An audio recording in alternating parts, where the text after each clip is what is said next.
श्री अनंत कोटी ब्रह्मांड नायक राजाधिराज योगीराज परब्रह्म सचितानंद सद्गुरु अवधूत चिंतन श्री गुरुदेव दत्त श्री स्वामी समर्थ महाराज की जय।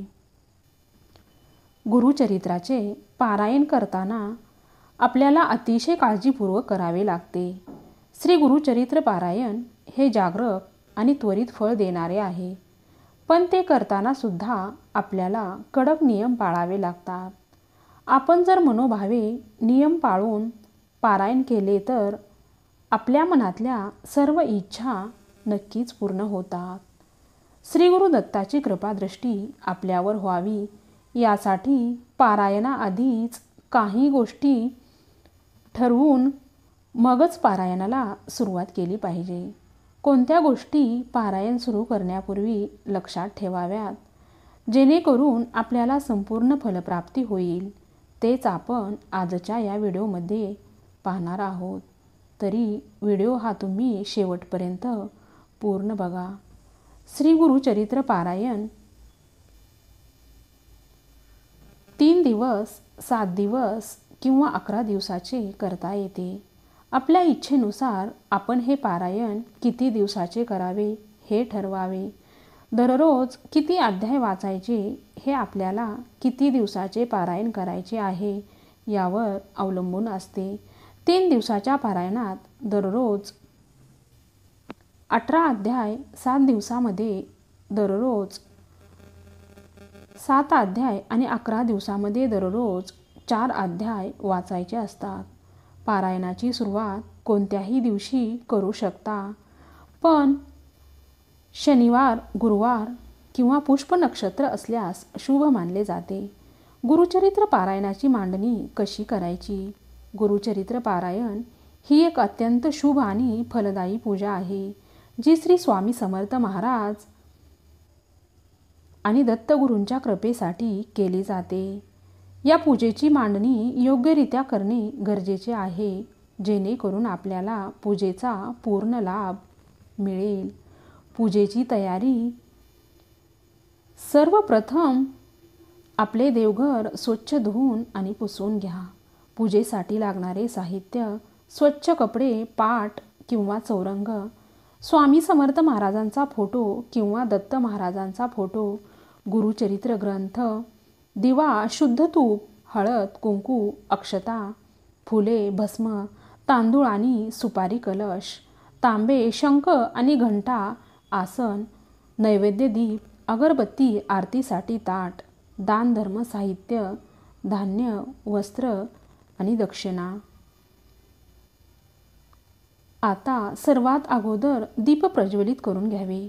त्यासाठी शुद्ध तुपाचा दिवा प्रज्वलित करून त्याची पूजा करा। हळद, कुंकू आणि अक्षता वाहून फुले अर्पण करा।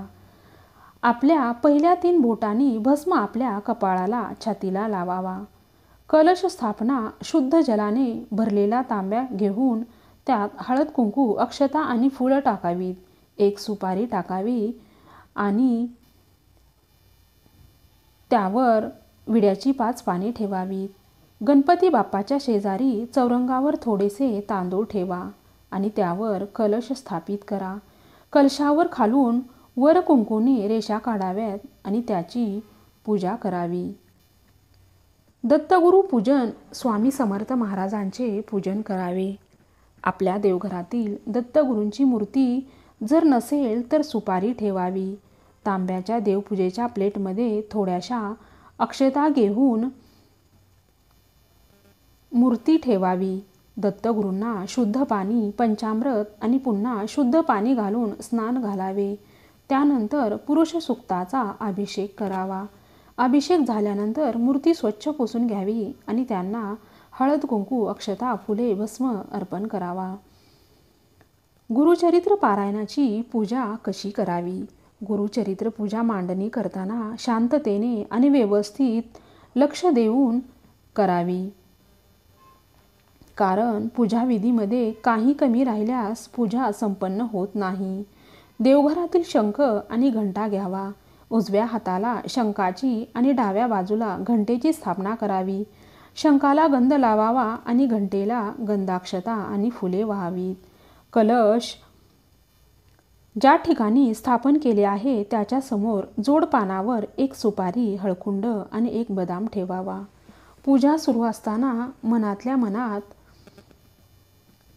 गुरु दत्तात्रेयांचा मंत्र किंवा स्वामी समर्थ मंत्र जपण्यास सुरुवात करावी. स्वामींचा फोटो, नवनाथ महाराजांचा फोटो आणि गुरु दत्तात्रेयांचा फोटो यांची पंचोपचार पूजा करावी. त्यांना हळद, कुंकू, अक्षदा, गंधाक्षता, फुले वाहून भस्म आणि फुलांचे हार घालावेत. जो फोटो तुमच्याकडे असेल त्या फोटोची पूजा करावी. सगळेच फोटो ठेवणे गरजेचे नाही किंवा तुम्ही ज्या देवाच्या नावाने गुरुचरित्र पारायण करत आहात त्या देवाचा फोटो ठेवावा. आपल्यासाठी आणि दत्त महाराजांसाठी आसन ठेवावे. दत्त महाराज पारायणाच्या वेळी फेरी मारत आपले वाचन श्रवण करतात अशी दत्तभक्तांची भावना आहे. चौरंगाच्या पुढे एक पाट किंवा चौरंग ठेवावा. गुरुचरित्राच्या पोथीसाठी हे आसन आहे. रोज पोथी वाचन करताना या आसनावरच ठेवून वाचन करावी. पाटावर स्वच्छ वस्त्र ठेवावे. त्यावर थोडी अक्षता आणि गुरुचरित्राची पोथी ठेवावी. पोथीची पंचोपचार पूजा करावी म्हणजे हळद, कुंकू, अक्षता, नंदाक्षता आणि फुले वाहून सरस्वती नमः मंत्र जपावा. रोज वाचन सुरू करण्यापूर्वी पोथीची पूजा करावी. आसनावरच ठेवून तिचे वाचन करावे. वाचन झाल्यावर पोथी स्वच्छ वस्त्रात झाकून ठेवावी किंवा तशीच उघडी देखील ठेवू शकता. अखंड दिवा प्रज्वलित करावा आणि तो पारायणाच्या काळात विझू देऊ नये. चुकून वाऱ्याने किंवा अनावधानाने दिवा विझला तर दत्त महाराजांची क्षमा मागून पुन्हा दिवा प्रज्वलित करावा. पोथीचे पूजन आणि दिवा प्रज्वलित केल्यानंतर श्री स्वामी समर्थ किंवा दत्त महाराजांच्या मंत्राचा एक माळ जप करावा. गायत्री मंत्र जपून वाचनाला सुरुवात करावी. जर तुम्ही 7 दिवसाचे पारायण करत असाल तर पहिल्या दिवशी 1 ते 9 अध्याय, दुसऱ्या दिवशी 10 ते 21 अध्याय, तिसऱ्या दिवशी 22 ते 29 अध्याय, चौथ्या दिवशी 30 ते 35 अध्याय, पाचव्या दिवशी 36 ते 38 अध्याय, 6व्या दिवशी 39 ते 43 अध्याय आणि 7व्या दिवशी दत्त जयंती म्हणजे 44 ते 53 अध्याय वाचावेत. रोज वाचन झाल्यानंतर सकाळ संध्याकाळ गुरुचरित्राच्या पोथीला आणि दत्त महाराजांना घरात बनवलेल्या अन्नाचा नैवेद्य दाखवावा. सकाळी आणि संध्याकाळी दोन्ही वेळ आरती करावी. आता पाहूया गुरुचरित्र पारायणाचे उद्यापन विधी आणि उद्यापनानंतर काय करावे. गुरुचरित्र पारायणाचे उद्यापन करताना या गोष्टी लक्षात ठेवा. लक्षात ठेवा की हा शेवटचा दिवस म्हणजेच उपवासाचा आहे. उद्यापन दुसऱ्या दिवशी करावे. उपवासामुळे आणि थकल्यामुळे उद्यापन दुसऱ्या दिवशी करणे चांगले असते. उद्यापनाच्या दिवशी सकाळी लवकर उठून स्नान करून स्वच्छ कपडे घालावेत.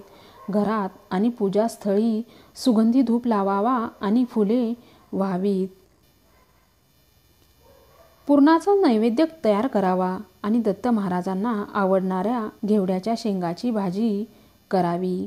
दत्त महाराजांसाठी, स्वामी समर्थ महाराजांसाठी, आपल्या कुलदेवतेसाठी, गुरुचरित्राच्या पोथीसाठी आणि गायीसाठी पूजा पूर्ण झाल्यावर गायीचा नैवेद्य गायीला खाऊ घालावा. उरलेला नैवेद्य घरातील सदस्यामध्ये वाटून घ्यावा आणि आरती करावी. शक्य असल्यास एका पाहुणे जोडप्याला किंवा किमान एका 125 पिठाची भाकरी दान करा.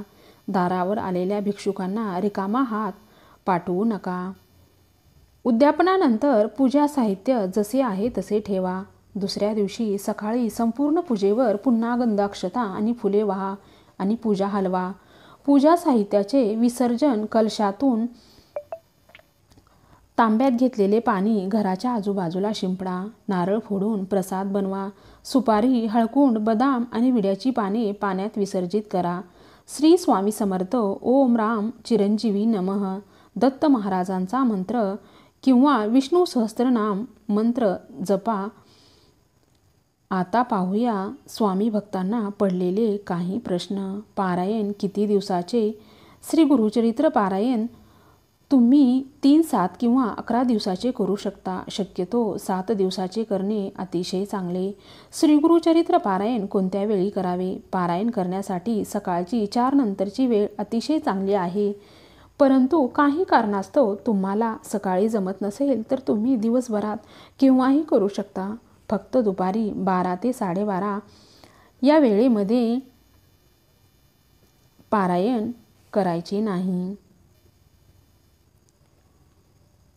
गुरुचरित्र पारायण करताना सर्व नियम पाळणे आवश्यक आहे.